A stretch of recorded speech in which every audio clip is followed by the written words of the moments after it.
Assalamualaikum warahmatullahi wabarakatuh. Wadia balad ATE official di mana wae ayana. Alhamdulillah wa syukru ala ni'amillah. Kalawan diwuhuh ku qabul anu maha agung, dibarengan ku pangijabah anu maha kawasa, diiring ku kadeudeung ka Nyah Gusti anu maha suci, urang ayeuna dugi kadangat ayeuna masih keneh tiasa ditepang dangukeun deui dina acara anu matuh kamemet urang sadayana. Nyatana dina pagelaran dongeng Sunda jejer carita ngukut tuyul, ayeuna kantun bagian anu ka 11 nanya pamiarsa. Ieu dongeng mangrupikeun buah karyana Kang Eka Irpin. Atuh sumangga kanu teu acan subscribe geura subscribe heula, narah langkung pogot sareng langkung semangat deui ka si mamangna dina enggoning medar ieu dongeng. Nging hilap di like di komennya nu saseur-seurna lainna naon mamang masuk bingah itunya upami maosan komentar-komentar ti para wargi sadayana kalintang bingahna deui upami mah link video mamang ieu dipang-share teh atanapi dipang-bagikeun gitu. Carana mah gampil, kantun salin linkna teras dibagikeun dina media sosial, biasa dina Twitter, Facebook, TikTok, Instagram, atanapi deui dina grup-grup WhatsApp. Seueur lah media sosial anu tiasa diangge nge-share atanapi ngabagikeun link video mamang ieu. Atuh ngarah teu nyangkolong tingkana waktos sumangga ayeuna mah urang lajengkeun deui dongeng ngukut tuyul bagian anu ka 11. Kumaha salajengna sorot cekopina betot simutna pagan heula tali kolorna bisi morosot merezel morozol uzel-uzelan di tengah jalan tumpak dungdung tes.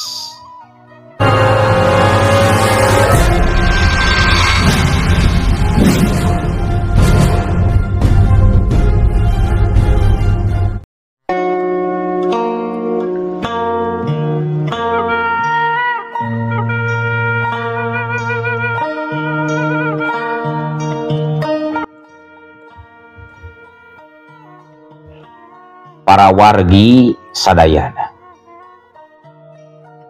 teu kacaturkeun kumaha lila di jalan.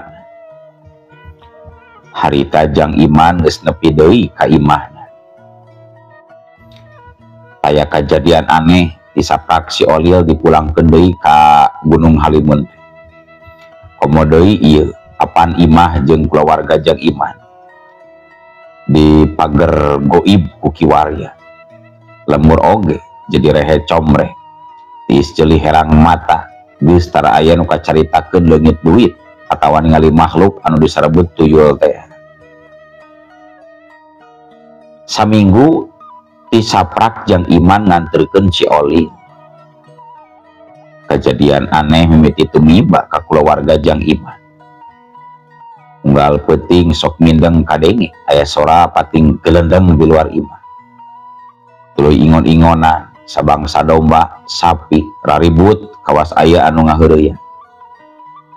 Hayam pating kareo tuluy ketok sanajan wanci kaitung peuting keneh. Kadenge pisan nong toreng eta hayam. Matot. Matot. Kakarak cos. Jelas kadengena unggal peuting hempet kotak. Beuki lila kejadian anu aheng teh tambah mohak. Sora anu brang-breng-brong nu kadengena mah di dapur sok kadenge ku Jang Iman jeung ku nyiina.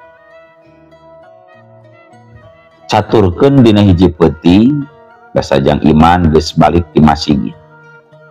Katingali aya nu ngacorelat ti lebah juru dapur majuna ka palebah kandang domba. Lantaran bisa ya bangsat anu rek maling domba. Anu ngacorelat eta Ujang Iman ditempo bari nyerot-nyerotkeun baterai. Etela nalika geus disorotan mah eueuh sasaha. Nu aya ukur domba anu pating kurubug di jero kandang.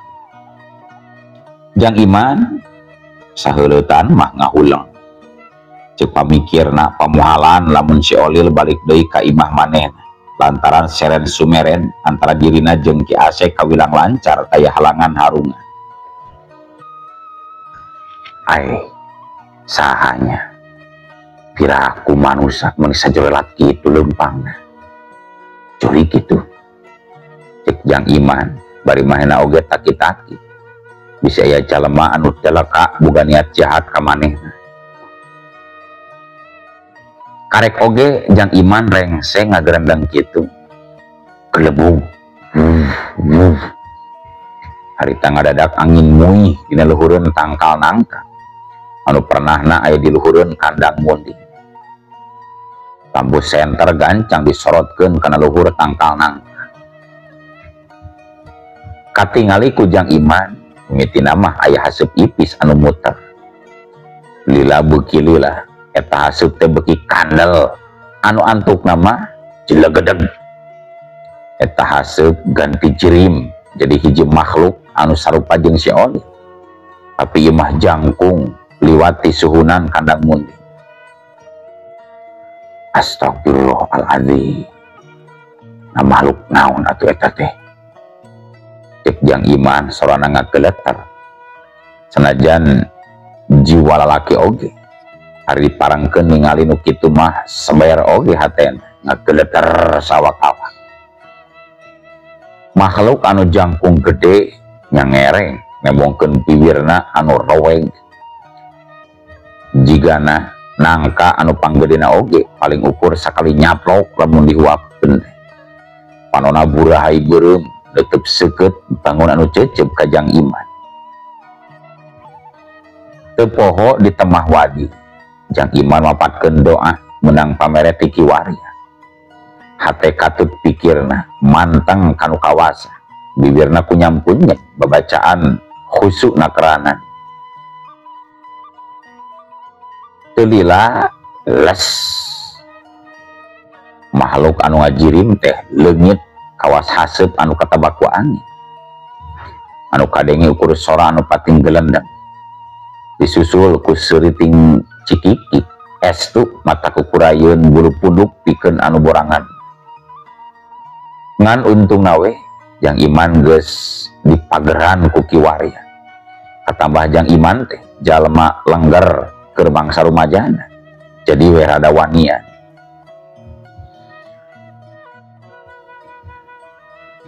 Kocapkeun dina poe isukna samemeh marangkat sakola. Eni jeung Yaya geus biasa sok mumuluk. Da eta sok dipanggieunkeun sangu goreng atawa sok dibahanan beuleum uli ku indungna. Harita Yaya anu keur mumuluk di rohangan tengah nyarita ka Jang Iman bapana. Kituna teh bari teu eureun-eureun ngahuah. Bapak, keur wengi Yaya ngimpi dibawa ku jelema jangkung gede, Pak. Masakan teh meni botak daerah rambutan. Yaya dicandak ka gunung terus diajak ameng, Pak. Yaya nyarita ka bapana. Nalika ngadenge kitu gebeg Jang Iman nepi ka ngagebeg ruas nu taya papadana. Manehna ngarenjak tuluy nanya ka Yaya. Baru Yaya ngimpen anu kitunya. Bener ya? Ngimpen kitu? Jang Iman bari mencrong bangun anu panasaran. Sumuhun, Pak. Nanging waktu si Yaya hoyong wangsul teh ulahun. Geus we cenah maneh mah ulin di dieu. Kitu eta anu botak teh nyariosna teh, Pak. Cek Yaya capetang naker nembalanana teh. Jang Iman ngeleket teh hatena ngadenge Yaya nyaritakeun impianana. Geus tagoy eta teh mangrupa hiji ancaman ti goib anu salila ieu ngasuh si Oli. Harita kene Jang Iman amitan ka Nyi Ina sejarek indit ka imahna kiwarya pikeun meta bong bolongan. Gancangna carita Jang Iman indit ka imah kiwarya. Sanggeus nepi ka tempat anu dituju, Jang Iman langsung nyaritakeun kejadian anu karandapan ku manehna, oge nyaritakeun impian budak. Kiwarya ngabandungan guaran caritaan Jang Iman bari umut-umutan teu lilapok nyarita dari anak. Karti ari gitu majuja. Ieu mangrupa hiji totonde yen anu ngagege gunung tempat Jang Iman nyokot si Olil teu narima kitu wae. Jang Iman mulangkeun si Olil lain dina waktuna. Coag nama asa dilece jika nama anu sok ngasuh si Olil teh. Cek Kiwarya, upami kitu teras abi kedah kumaha ki. Abi mah sieun eta makhluk teh ngalakukeun anu teu dipiharep ke keluarga abdi ki, pangpang nama paur barudak bilih kumaha onam ki. Cek Iman lu mengis meredih ka Kiwarya. Aya adena oge eta mangluk nantang nangdangan ka Jang Iman. Geus lila ieu aki teh teu silih jenggut jeung bangsa lelembut. Cek Kiwarya kalah seuri bangun anu geunah. Ih, nah ari aki. Kedah kumaha tuh ieu pamoal abdi teh ki, kedah kumaha? Jang Iman nanya deui bari nya ka leungeun Kiwarya. Cicing we, maneh maju jangjing tenang. Ulah galideur ulah ariwah. Keun urusan aki eta. Sakalian urang dangdanan gua aki manggeluk ka Jang Iman. Keun tenang. Santai we kos di pantai, asik kae di tasik. Ulah kauzi jeung ulah kageruwageun keun urusan aki eta majujang. Cek Kiwarya nenangkeun hate Jang Iman. Kocapkeun peutingna wanci kira-kira liwat sareureut kol. Jang Iman nu harita keur uplek ngawangkong jeung Nyi Ina. Ngobrolkeun sagala hal mimiti sakola barudak nepi ka nyaturkeun pagawean. Boh pagawean di kebon atawa pagawean dina hal usaha dagang. Anapun barudak nama badai saoge geus ngarampih ka anggona masing-masing. Tayona mah capek sabab keur beurangna aya kegiatan di sakola. Keur aruplek ngawarangkong kitu kadenge aya nu ngakuluprak di palebah dapur. Atuh Jang Iman jadi curingah jung nangtu deg-deg leumpang semelumpat muru ka dapur. Nalika geus nepi ka dapur, Jang Iman alak ieu bisa ya ucing anu asup ngacak-ngacak tudung saji. Nempo tudung saji rapih tae nu robah. Kitu deui jeung langseng atut boboko ngagarantung dina tempatna nu murah. Geus puguh kitu mah koloyong, Jang Iman ngoloyong asup deui ka patengahan.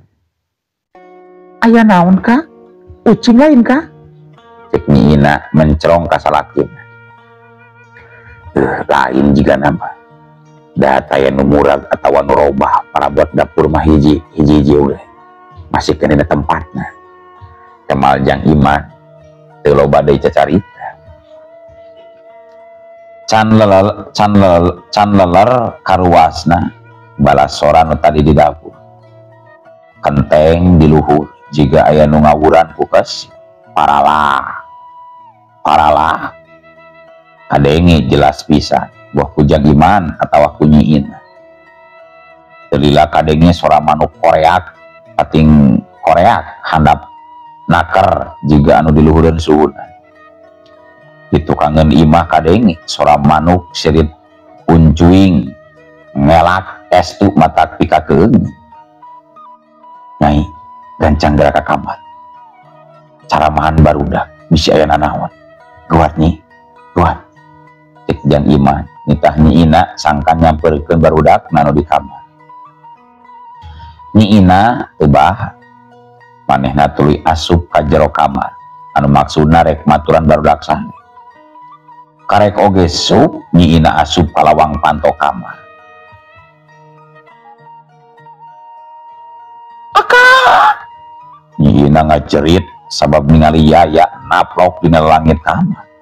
Sukuna napal dina parak sirahna ngambay bari letahna ulah eleng. Atuh Jang Iman gancang asup ka kamar sabab ngarasa ruas ngadengi pamajikanna ngajerit. Aya naon Nyi? Aya naon? Aya naon? Aya naon? Cek Jang Iman tuluy nangkep Nyi Ina. Itu Kang, itu Yaya, itu si Yaya Kang. Cek Nyi Ina bari leungeunna tutujuk kana parah. Jang Iman geus boga sangkaan yen aya nu asup kana ragana anak. Sanggeus nanangkeun maneh Jang Iman nyarita tandas tur jelas. Ilaing saha? Saha ilaing? Kumaha nyurup ka anak kaula. Gerak keluar. Gerak keluar. Budak mah teh tuah teh dosa. Lamun aya kakeheul atawa masalah jeung kaula, urang rengsekeun secara jantan. Sok keluar. Iman nyaritana taya kasih. Eta makhluk anu nyanding kana ragana Yaya. Seserian bangun kenah tuluy nyarita.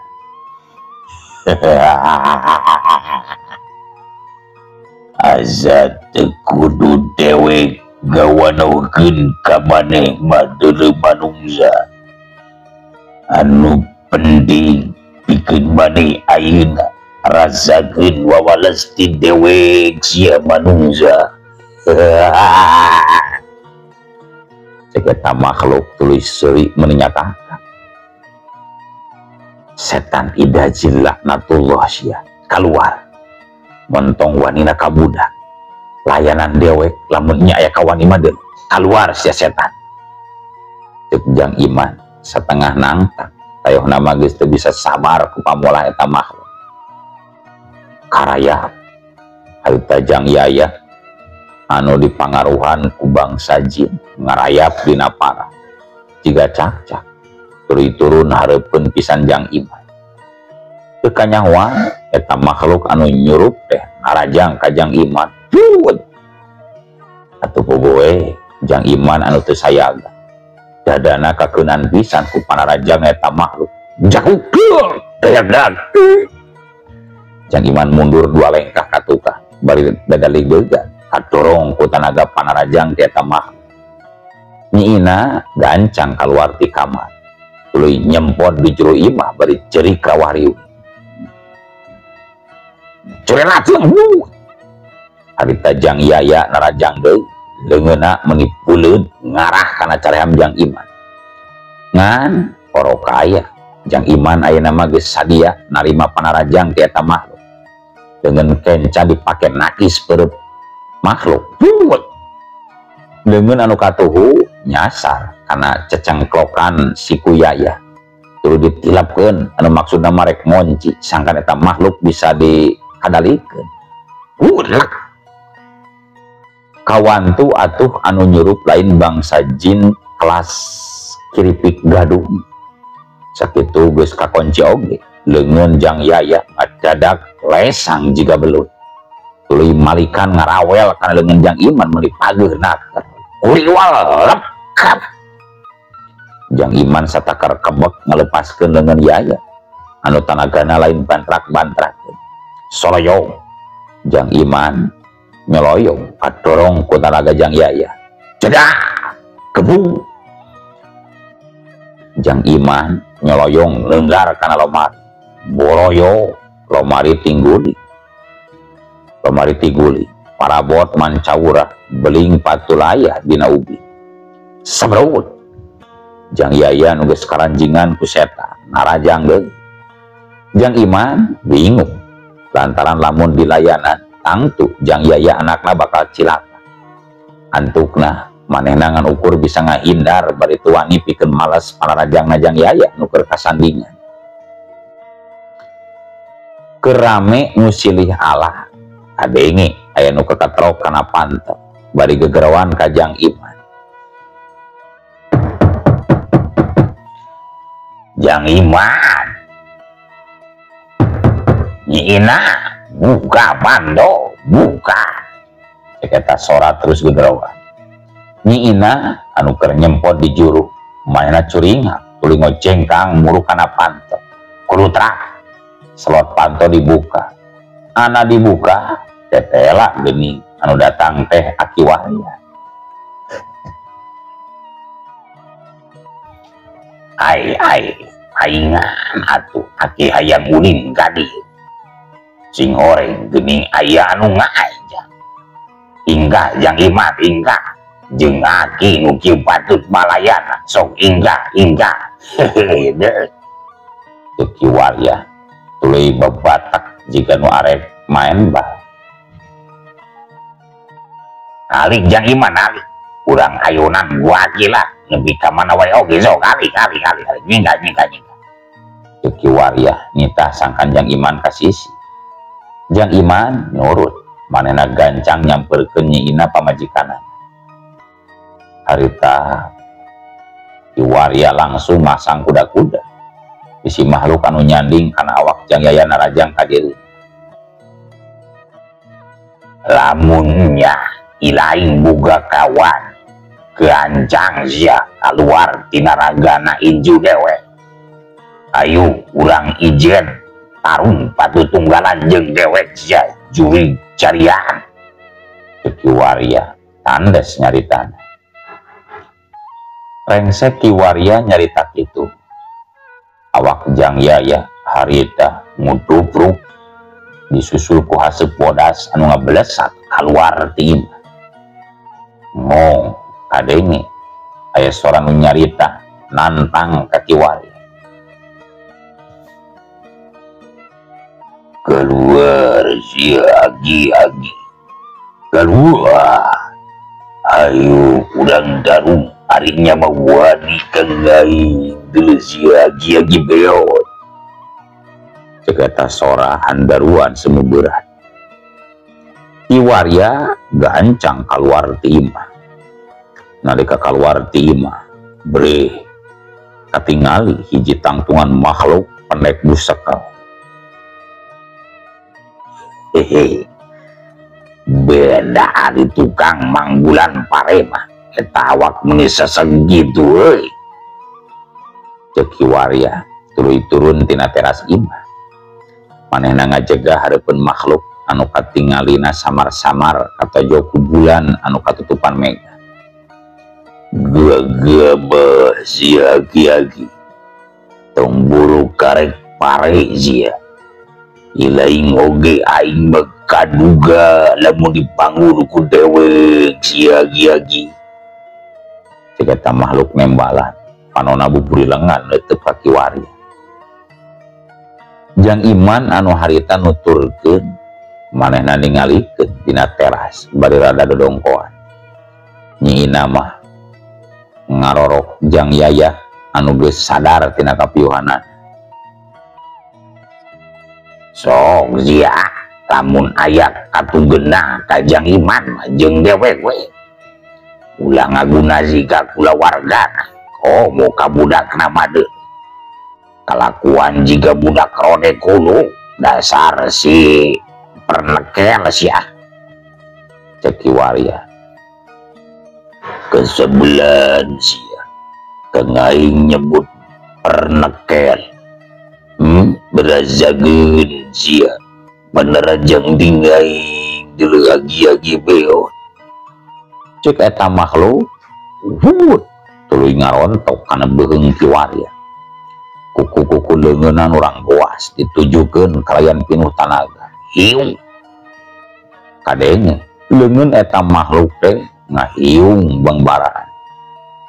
Ki Warya teu cicingeun manehna ngangseg salengkah.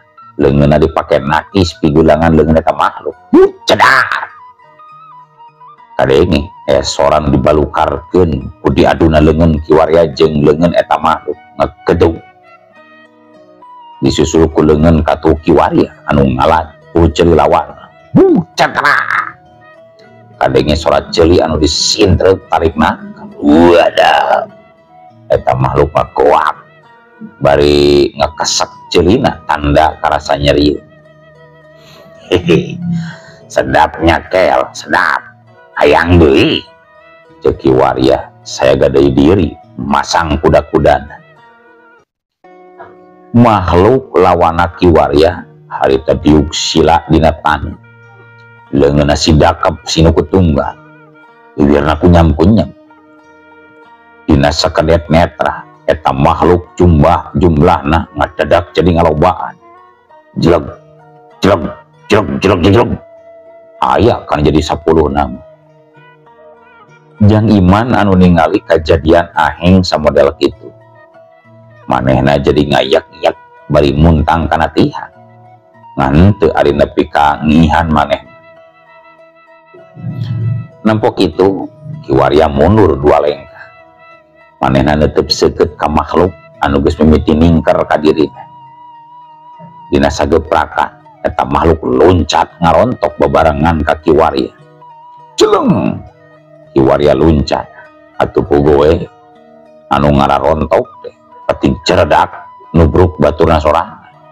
Celeh, Kiwaria napak kana tani. Arudang sia kalapating galorer jika anu lalajog misbar kaberangan sia.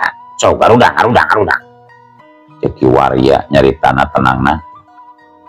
Eta makhluk anu keur pating galorer teh tuluy pating karuniang harudang deui bari tatan-tatan rek narajang ka Kiwaria. Barasa cahaya bodas semu bulau ngebaras ngarah kana awak Kiwaria. Ngan orokaya eta panarajang teh ditadah ku 2 leungeun Kiwaria, kalayan dina kuda-kuda nu wawegna karo. Buh Kiwaria atawah lawana duanana ting beberege ngaluarkeun tanaga jero. Katingali harita ya cahaya hezo kaluar lalaunan tina dampal leungeun Kiwaria. Ye zia ku dewek diberek cendol, tarima ye zia butak. Ceuk Kiwaria bari ngadorongkeun 2 leungeunna ka hati. Belesat cahaya hezo ngabelesat ngelehkeun cahaya yang dikaluarkeun ku makhluk-makhluk lawan Kiwaria. Cahaya hejo ti Kiwaria neunggar pisan ka makhluk anu ngajajar pararendeng. Kocea, eta makhluk pating kocea pating cerit bari adu gelajar dina lemah. So udang ayo gabur rasakeun siagi-agi hiju waktu ngai rek ngayakeun balitungan ka ilaling siagi-agi. Ayo udang gabur ceuk eta makhluk nyaritana tuluy ngiles katebak ku angin. Nempo musuh-musuhna geus pating ngariles laleungi. Kiwaria ngarenghap narik napas panjang, hatena ngemplong lantaran bisa nyingkahkeun bahaya anu ngancam dirina katut kulawarga Jang Iman. Kiwaria gancang muru nyamperkeun ka Jang Iman anu keur muntang kana tihan. Luhurna katingali ngaroroncon. Jang Iman, jeung naon Jang lu? Kiwaria ngakepik-kepik dengan Jang Iman. Tobat cek Jang Iman kalah ngoceh. Is anggi ieu mah geus eueuh si mangkruk butak mah geus mabur.